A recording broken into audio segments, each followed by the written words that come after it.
सुल्तान की सारी एक्टिविटीज़ पे नज़र रखो। वो कहाँ जाता है, क्या करता है और किससे मिलता है। इस सब की इन्फॉर्मेशन तुम्हें मुझे फ़ोन पे देनी होगी। ये क्या कर रही हैं मैडम आप? अगर सर को पता चल गया मेरी नौकरी तो... तुम्हारे सर को कुछ पता नहीं चलेगा। मेरा काम करोगे तो तुम्हारी सैलरी से डबल पैसे मैं तुम्हें दूंगी। देखो, थोड़ी बहुत इन्फॉर्मेशन तो तुम मुझे दे चुके हो। अब बस ये पता करना है कि वो लड़की है कौन, कहाँ रहती है और उसका सुल्तान से रिश्ता क्या है। बल्कि हमें उसको सुल्तान की जिंदगी से निकालने के लिए भी कुछ करना पड़ेगा। लेकिन वो बात की बात है। अभी तुम ये इन्वेस्टिगेशन शुरू करो और जितनी जल्दी हो जाए उतना अच्छा रहेगा।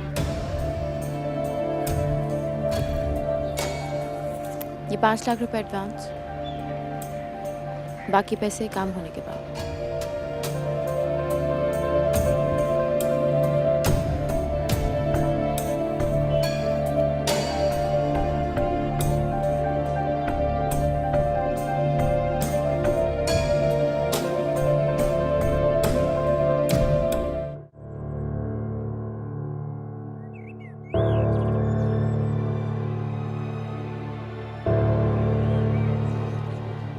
नगीन, क्या हुआ? रुक क्यों गई? क्या हुआ?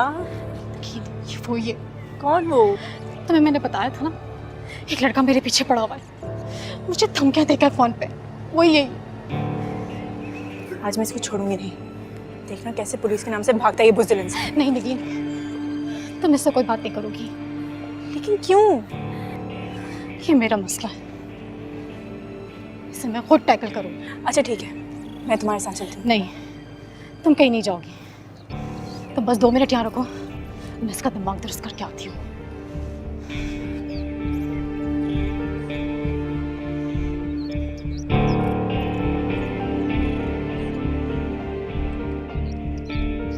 फिर यहाँ गए? तुम जैसा घटिया इंसान मैंने नहीं देखा। क्या करूं? दिल के हाथों मजबूर होकर आता हूं। तो मैं ना देखूं तो सुकून नहीं मिलता मुझे। बस एक बार हाँ कह दो, मैं तंग करना छोड़ दूं। मैं पीछा करना छोड़ दूंगा। प्लीज बस एक बार मुझे आई लव यू। तुम्हें मैंने कहा तो है मेरे पीछे छोड़ दो, लेकिन तुम ऐसे बात नहीं आओगे। इस बार मैं ना तुम्हारी पुलिस में कंप्लेन करूंगी। जिसको कंप्लेन करनी है करो, मैं तुम्हारा पीछा नहीं छोड़ूंगा। तुम आखिर चाहते क्या हो? क्यों मेरे पीछे पड़े हुए हो? तुम्हें चाहता हूं, बेपनाह चाहता हूं, तुमसे शादी करना चाहता हूं। अगर तुम मेरी नहीं हुई तो मैं किसी और की होने नहीं दूंगा। मैं तुम्हें कहा तो है मेरी मंगनी हो चुकी है, 10 दिन बाद मेरी शादी है। मेरा पीछा छोड़ दो मुझे। तुम्हारी शादी मेरी लाश पर से गुजर के होगी। अभी इसी वक्त हाँ बोलो, वरना वो हाल करूंगा कि पूरी दुनिया देखेगी। ये धमकियां जाके ना किसी और को देना। मैं तो तुम पे थूकना भी पसंद नहीं करती। शादी करना तो बहुत दूर की बात है। अरे तुझ जैसा हैवान-नुमा शख्स तो इंतजार खिलाने के भी लायक नहीं है। नहीं मानोगी? नहीं मानोगी, मैं कभी नहीं मानोगी।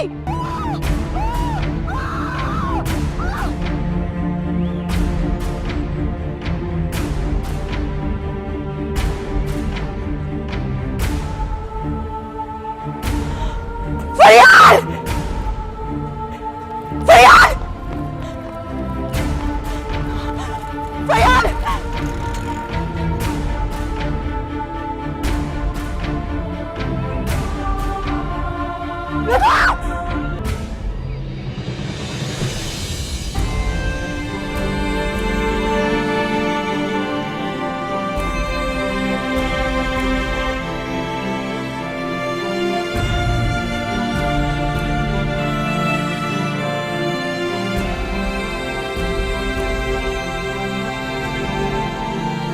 बड़ा सीरियस लगता है।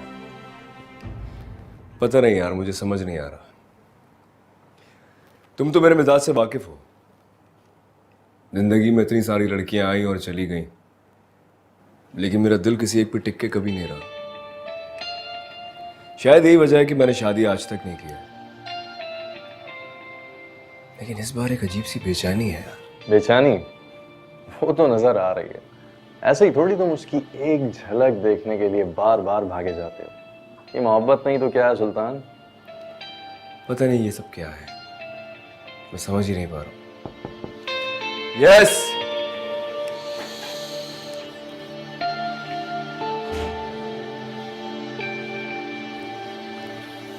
सुल्तान, एक बात तो माननी पड़ेगी, ये पहली वाहिद ऐसी लड़की है जिसने तेरी दोस्ती रिजेक्ट की है। ना सिर्फ दोस्ती की ऑफर रिजेक्ट की, तेरी बहुत इंसल्ट भी की। खैर इस बार तो मैंने भी जिद पकड़ ली है कि उससे दोस्ती करके रहूंगा। वैसे ये बात दोस्ती की हद तक ही रहेगी या उससे आगे भी बढ़ेगी? यार फिलहाल तो मैं उसका दिल जीतना चाहता हूँ, उसकी तवज्जो हासिल करना चाहता हूँ, पाना चाहता हूँ उसे। लेकिन उसने अगर ज्यादा अकड़ दिखाई ना मुझे तो बताऊंगा उसे कि मैं कौन हूं।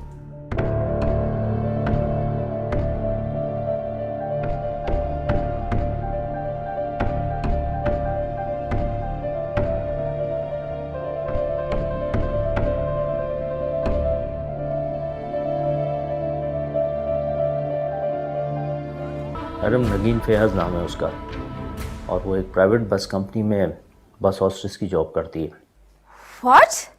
सुल्तान साहब बुरी तरह उसके इश्क में गिरफ्तार हैं और सिर्फ उसे देखने के लिए बस में सफ़र करते हैं।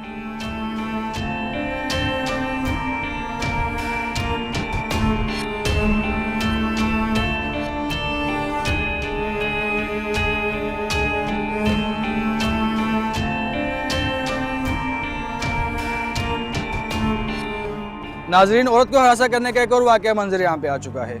एक नामालूम शख्स बस हॉस्टल पे तेजाब फेंक के फरार हो गया है। लड़की की कंडीशन बहुत क्रिटिकल है, उसे हॉस्पिटल पहुंचा दिया गया है।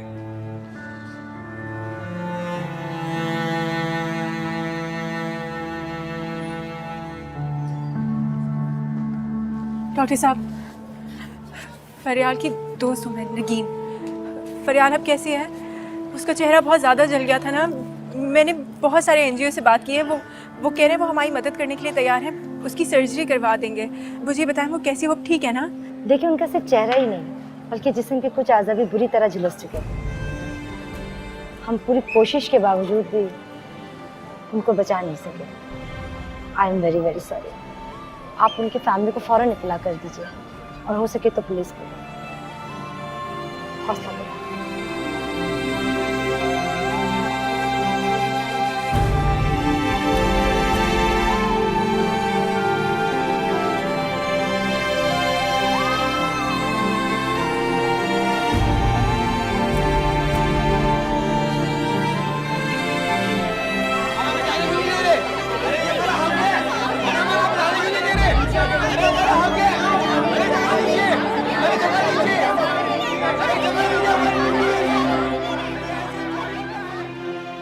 यहाँ जब कोई लड़की घर से बाहर निकलती है ना, तो हर मर्द उसे हवस की नज़र से देखता है। हमारी जॉब की नोयत ही कुछ ऐसी है, अजीब अजीब लोगों से सामना करना पड़ता है। हरासमेंट इस मुल्क के हर शोबे, हर इदारे में, बड़ी बड़ी कंपनीज में भी लड़कियों को हरासा किया जाता है। अब आखिर कब तक अपने माँ बाप को बोझ बने रहेंगे? हमें तो अपना जहेज भी खुद बनाना पड़ता है।